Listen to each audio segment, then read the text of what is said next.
Halo, assalamualaikum warahmatullahi wabarakatuh. Bersama Under Channel ya, berjumpa kembali. Pada kesempatan kali ini, saya ingin berbagi pengalaman pribadi. Namun itu tidak menutup kemungkinan untuk diskusi terbuka kita. Satu hal yang ingin saya angkat adalah pengalaman saya atas dakwahnya Khuruj. Saya pribadi bukan jamaah Khuruj, tapi saya pernah dalam hidup saya ketemu dan ada impact. Nah, kalian-kalian semua yang punya komentar maupun sanggahan maupun masukan maupun pengalaman bisa ya di kolom komentar untuk bercerita dan berbagi. Jadi pengalaman saya itu terjadi beberapa tahun ke belakang. Saya tidak bisa menyebutkan tahunnya, khawatir salah. Tapi esensi ceritanya aja. Saya juga tidak bisa menceritakan profil lengkap apa itu Khuruj karena saya juga khawatir salah. Karena dalam sebuah pergerakan dakwah itu kan ada yang secara perbedaan dalam bentuk metode taktis, ada emang yang benar-benar secara akidah.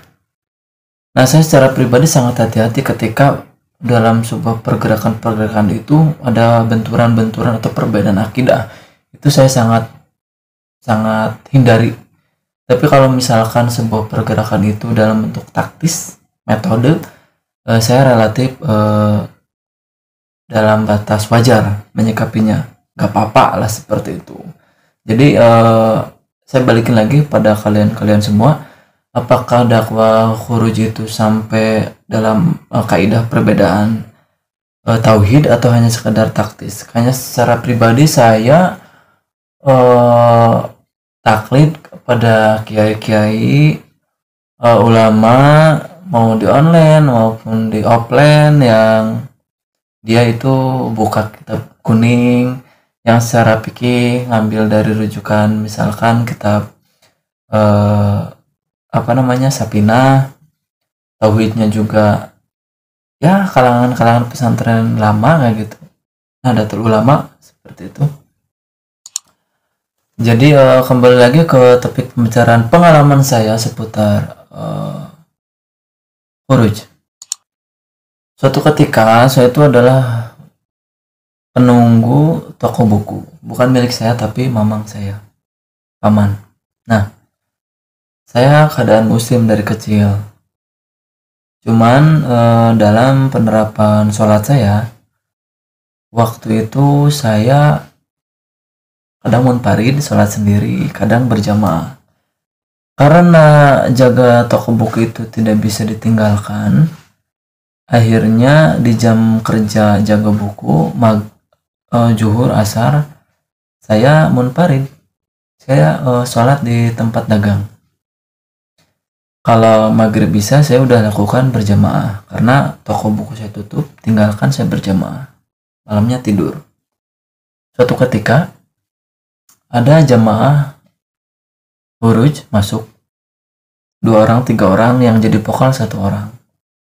Ya inti pembicaranya adalah mengajak saya untuk berjamaah. Waktu itu saya belum tersentuh karena saya berbicara bahwa saya ada kewajiban jaga toko buku dan saya sholat seperti itu.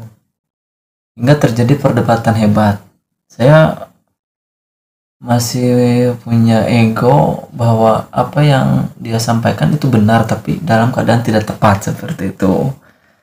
Tapi dia juga kekeh bahwa mungkin dia ingin mengajak saudara muslimnya itu sholat berjamaah, atau intinya adalah ingin mengambil langkah dakwah dia dari yang terkecil. Kan kadang saya pribadi mungkin misalkannya melihat fenomena Khuruj, udah kalau kamu mau dakwah pergilah ke Papua, pergilah ke Bali, ajaklah orang non muslim menjadi muslim, seperti itu. Nah, di momen itu saya tersadar tuh bahwa apa yang telah saya lihat dari sudut pandang kecil saya, bahwa gerakan Khuruj itu gerakan mengajak sholat berjamaah kepada saudara muslim yang belum berjamaah jadi berjamaah. Akhirnya dari kejadian itu, dari terpaksa saya mengikuti ajakan dia walaupun terpaksa. Saya kunci toko buku, keluar berjamaah. Nah, jadi akhirnya menjadi candu ya. Saban ketemu waktu sholat wajib, misal zuhur, saya tutup toko, dikasih tulisan istirahat, pulang sholat, makan, buka lagi.